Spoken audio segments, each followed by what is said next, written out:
समाजाला आरक्षण मिळण्याचा जो मार्ग आहे हा मार्ग मोकळा झालाय। आपल्याला कल्पना आहे की ज्यावेळी मागच्या काळात मी मुख्यमंत्री असताना आपण मराठा समाजाला आरक्षण दिलं होतं, ते आरक्षण आपल्या उच्च न्यायालयात त्या ठिकाणी टिकलं, पण नंतरच्या काळामध्ये सर्वोच्च न्यायालयामध्ये मात्र सर्वोच्च न्यायालयाने त्याच्यामध्ये काही त्रुटी काढल्या आणि ते आरक्षण रद्द केलं। त्याच्यावर चीफ जस्टिस भोसले साहेबांची एक समिती तयार करण्यात आली होती आणि या समितीने अभ्यास करून सर्वोच्च न्यायालयाने काय काय त्रुटी काढल्या आहेत आणि त्या कशा दूर करता येतील याचा अहवाल हा सादर केला होता। त्याच्यावर आधारित राज्य मागासवर्ग आयोगाला आपल्या सरकारने मॅन्डेट दिलं होतं। राज्य मागासवर्ग आयोगाच्या अंतर्गत एक्सटेन्सिव्ह सर्वेक्षण घेण्यात आलं। 2.5 कोटीपेक्षा जास्त अशा प्रकारे घरांमध्ये जाऊन आणि त्या ठिकाणी हा सर्वे करण्यात आला आणि त्या सर्वेच्या निष्कर्षाच्या आधारावर मराठा समाजाला अशा प्रकारचं आरक्षण देणं हे योग्य ठरेल असं मत आपल्या महाराष्ट्र राज्य मागासवर्ग आयोग जस्टिस शुक्रे साहेब आणि संपूर्ण आयोगाने एकमताने हा अहवाल आम्हाला दिला आणि या अहवालातल्या शिफारसी महाराष्ट्राच्या मंत्रिमंडळाने स्वीकारल्या आणि त्याच्यावर आधारित आज कायदा करण्यात आला आहे। मी राज्य मागासवर्ग आयोगाचे मनापासून आभार मानतो।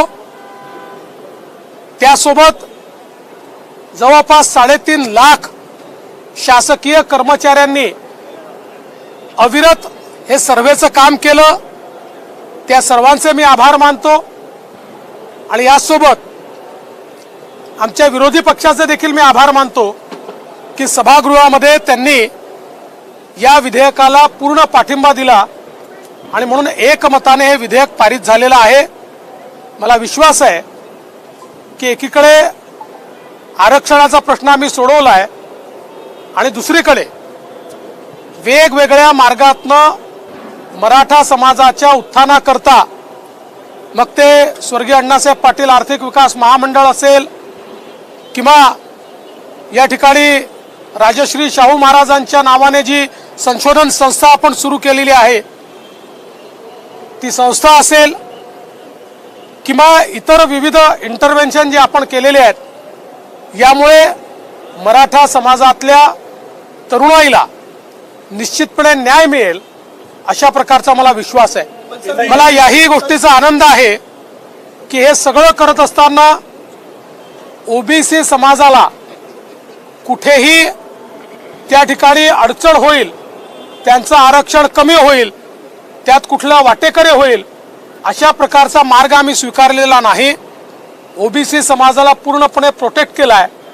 त्यामुळे मला विश्वास आहे राज्य सरकारच्या या निर्णयामुळे वर्षानुवर्ष एकाच गावामध्ये नांदणारे आमचे ओबीसी आणि मराठा बांधव हे गुण्या गोविंदाने ज्या प्रकारे छत्रपती शिवाजी महाराजांचे मावळे म्हणून वर्षानुवर्ष नांदत होते तसेच ते नांदतील आणि दोन्ही समूहांचा या ठिकाणी विकास होईल हा मला विश्वास आहे।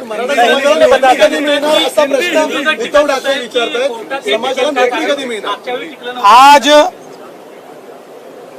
मुख्यमंत्री श्री एकनाथराव शिंदे जी के नेतृत्व में हमारी सरकार ने मराठा समाज को एससी-बीसी के तहत 10% आरक्षण देने का प्रस्ताव एक कानून के रूप में, एक बिल के रूप में दोनों सदनों में रखा था।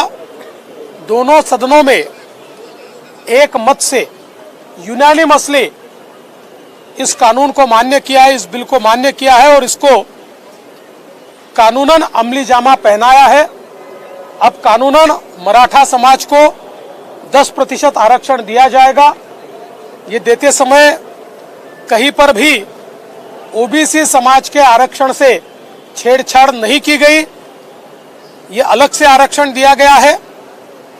राज्य में हमारी सरकार ने जो वादा किया था उसके अनुरूप पिछले समय जब मैं मुख्यमंत्री था और हमने मराठा समाज को आरक्षण दिया था और माननीय उच्च न्यायालय ने उस आरक्षण को वैध ठहराया था, किंतु सर्वोच्च न्यायालय ने उसमें कुछ कमियां दिखाई थी और उसको रद्द किया था।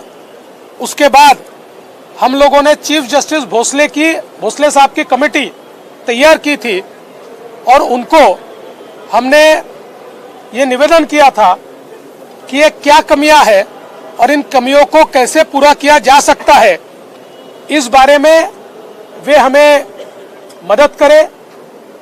उन्होंने उस प्रकार से एक रिपोर्ट हमको दिया। उस रिपोर्ट के आधार पर हमने टर्म्स ऑफ रेफरेंस ये बैकवर्ड क्लास कमीशन को दिया।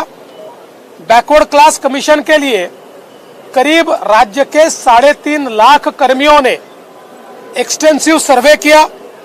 उस सर्वे के आधार पर बैकवर्ड क्लास कमीशन ने एक रिपोर्ट तैयार की, जिस रिपोर्ट में उन्होंने अनुशंसा की कि मराठा समाज ये सामाजिक आर्थिक रूप से पिछड़ा होने के कारण एक विशेष प्रवर्ग के रूप में इसको देखा जाए और इसको 10% आरक्षण नौकरियों में और साथ साथ शिक्षा में भी दिया जाए। उसी प्रकार का यह आरक्षण दिया गया है। मुझे बहुत खुशी है कि आज हमारे मुख्यमंत्री जी के नेतृत्व में हमारे महायुति की सरकार ने एक ऐतिहासिक फैसला आज लिया है। आप विपक्ष लगातार दोहरी भूमिका निभा रहे, सदन के भीतर एनोनिमसली पास होता है, बाहर आकर विपक्ष के लोग कहते हैं सरकार सिर्फ सामने चुनाव को ध्यान में रखकर आरक्षण दे रही है। देखिए, ये तो विपक्ष का काम ही है, पर ये बात भी लोगों ने देखी है कि जब हमने कानून लाया तो विपक्ष ने उसको पूरा समर्थन दिया है। तो इसलिए अब ऐसी दोहरी भूमिका लेने का कोई कारण नहीं है। फिर भी मैं ये बात कह दूं, चुनाव हो चाहे नहीं हो, हमने ये भूमिका 1.5 साल से रखी थी और 1.5 साल से हम लोग इसके ऊपर मेहनत कर रहे थे और उसके बाद ये नतीजा आया है। सर, मेगा भरतीमध्ये हाँ, अजितदादांना अर्जंटली बाहेर जायचं होतं, ते बीएससीला देखील उपस्थित नव्हते, ते अर्जंटली बाहेर गेले। मेगा भरतीमध्ये मराठा आरक्षणाचा आता समावेश मेगा भरती जी तुम्ही करत आहात त्याच्यामध्ये तर मराठा आरक्षणाला नोकऱ्या मिळतील का? उद्धव ठाकरे पण सवाल विचारत आहेत। एकदा कायदा पास झाला की आता जेवढ्या ऍडव्हर्टिजमेंट्स निघतील त्या सगळीकडे मराठा समाजाचं आरक्षण असेल। उद्धव ठाकरे नाम प्रश्न का पड़ता है? उन्होंने शक जताया कि जो आपने वादा किया है वो जमीन पर नौकरियां मिलना चाहिए लोगों को, वो देखना चाहते हैं। कौन? उद्धव ठाकरे ने कहा कि चलो अच्छी बात है, उद्धव ठाकरे जी का भी हमारे ऊपर ही भरोसा है, ये भी बहुत अच्छी बात है। उनका भरोसा ये सही है, ये हम दिखाएंगे। अभी मराठी। हाँ सर, उद्धव ठाकरे हा प्रश्न विचारताय, नोकरी पण देणार का मराठा आरक्षणातून? तुम्ही आरक्षण दिलं का नोकरी पण देणार? मला असं वाटतं की आता हे विधेयक पास झाल्यानंतर सगळ्या नोकऱ्यांमध्ये हे आरक्षण मिळणारच आहे। त्यांच्या समोरच विधेयक पास झालेलं आहे, त्यामुळे त्यांना असा प्रश्न पडण्याचं काही कारण नाही आहे। पण मला हे माहिती आहे की त्यांचा आमच्यावरच विश्वास आहे। त्यांना माहिती आहे की मराठा समाजाला नोकऱ्या असेल, शिक्षणात असेल, सवलती जर कोणी देऊ शकेल तर ते एकनाथराव शिंदेजी यांच्या नेतृत्वातलं सरकारच देऊ शकेल, हे त्यांना देखील माहिती आहे। लोकसभा चुनाव को ध्यान 16% आरक्षण दिलं होतं। पृथ्वीराज चव्हाण मुख्यमंत्री असताना मराठा समाजाला 16% दिलं होतं, त्यानंतर तुम्ही मुख्यमंत्री असताना 13% दिलं आणि आता परत 10%। दिवसेंदिवस मराठा समाजाची टक्केवारी कमी होते आरक्षणाची, मात्र हे भविष्यात टिकल का नाही? पहिली गोष्ट तर अशी आहे की 16% जे आरक्षण दिलं होतं ते माननीय न्यायालयाने नाकारलं। पुन्हा आपण 16% दिलं होतं, ते न्यायालयाने 12 आणि 13% हे लॉजिकली त्यावेळी केलं होतं। परंतु आता राज्य मागासवर्ग आयोगाने सुप्रीम कोर्टाने जे काही निकष दिले त्या निकषांच्या आधारावर ज्यावेळेस पाहणी केली, त्या पाहणीतनं त्यांनी ज्या प्रकारचा रिपोर्ट दिला आहे, शेवटी आपल्याला आरक्षणाची टक्केवारी ठरवताना जो काही आपल्याकडे रिपोर्ट असतो त्याच्यामधले जे काही निरीक्षणं असतात आणि वेळोवेळी न्यायालयाने दिलेले आदेश असतात. याच्या पर्व्ह्यूमध्येच हा निर्णय आपल्याला करावा लागतो. जसं ईडब्ल्यूएसला देखील 10% आरक्षण देण्यात आलं, तसंच एसईबीसीलाही 10% आरक्षण देण्यात आलेलं आहे. सर, कांग्रेस ने कहा सर मुसलमानों को भी आरक्षण मिलना चाहिए, मराठाओं को इंसाफ दिया, मुसलमानों को भी आरक्षण दिया. नहीं, इसके ऊपर आप सवाल उद्धव ठाकरे जी को पूछिए. क्या उद्धव ठाकरे जी को ये मंजूर है कि उनकी साथी कांग्रेस कहती है कि मुसलमानों को आरक्षण दिया जाना चाहिए? ये सवाल मेरे से ज़्यादा आप उद्धव ठाकरे जी को पूछ सकते हैं. हमारा तो पहले दिन से हमारी भूमिका पक्की है. धार्मिक आधार पर आरक्षण भारत रत्न डॉक्टर बाबा साहेब आम्बेडकर ने तैयार किए हुए संविधान में इसका कोई प्रावधान नहीं है. और भारत रत्न डॉक्टर बाबा साहेब आम्बेडकर के संविधान की शपथ हमने खाई है, इसलिए उस संविधान से अलग कोई भी निर्णय भारतीय जनता पार्टी या महायुति की सरकार नहीं कर सकती. इसलिए सवाल उद्धव जी को और कांग्रेस को पूछिए.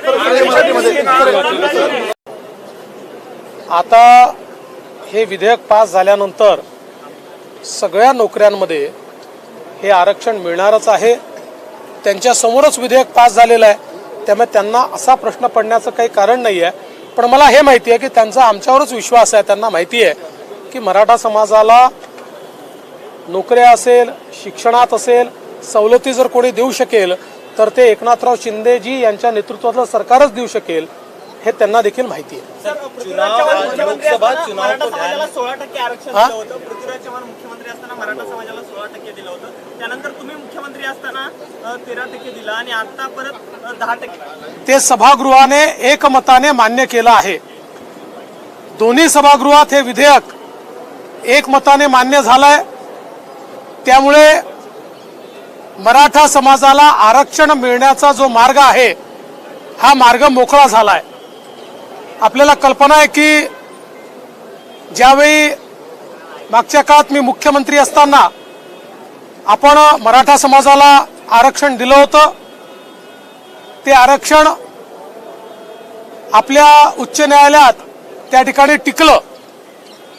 पण नंतरच्या काळामध्ये सर्वोच्च न्यायालयामध्ये मात्र सर्वोच्च न्यायालयाने त्याच्यामध्ये काही त्रुटी काढल्या आणि ते आरक्षण रद्द केलं.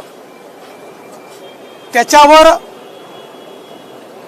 चीफ जस्टिस भोसले साहेबांची एक समिती तयार करण्यात आली होती आणि या समितीने अभ्यास करून सर्वोच्च न्यायालयाने काय काय त्रुटी काढल्या आहेत